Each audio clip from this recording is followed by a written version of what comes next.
Okay, let's finish things off now by getting this last one. So we have found the top 3 stores by doing this filter, and we could see which the top stores of revenue would be. And in fact, looking at the data and looking here, I think I might have, yeah, when I did the sort, I kind of screwed things up. That's why I got to be careful with the sort. So I'm just going to quickly fix this. And yours are probably wrong too.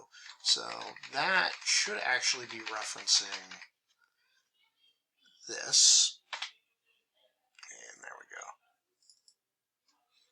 go. Okay, so now it's fixed.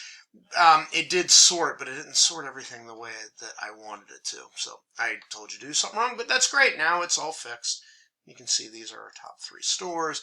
They're associated right. And I noticed that because we're going to go and do this one here.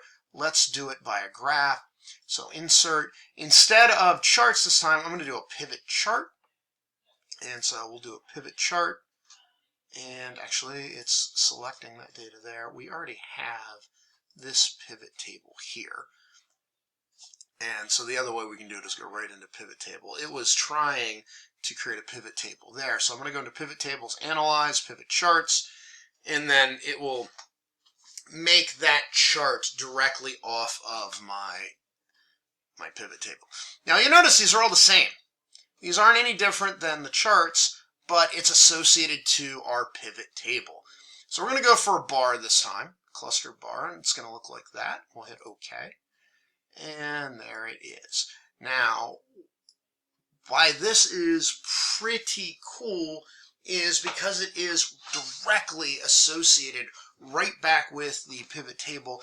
As we change ways that we sort, things will change. So case in point, if you look at this, you'll see it's Acapulco, Bellingham. So it's kind of inverted to the way this is.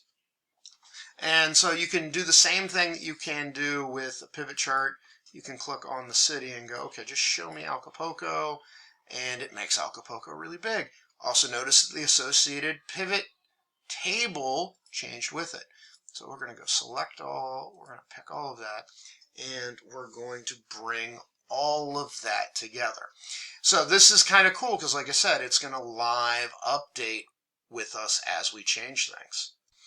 And that's great and all, but for this chart, what I want to do is I actually want the highest income to be here because I want to see it as a decaying function. So let's go here and we'll click on the auto sort. We'll go to more sort options. And so now we're going to say that we want to ascending A to Z. No, we want to go descending Z to A. So we want the biggest. Now, if I did that, it's going to reorder the cities. And there's our Yakima. But that's not what we want. Let's go back. More sort options. I actually want to sort it by sum of revenue and hit OK. And there we go. It gets resorted. And actually, I said descending. Okay, well, we'll go ascending. There we go. And so we flipped it around. So that's what I'm looking at. And so Salem, Tacoma, and Los Angeles are my 3 biggest. And that is put out or supported by our filter. So this is the way that we can do all this stuff in Excel. We'll have the other video that shows you how to do it in Tableau to get similar things.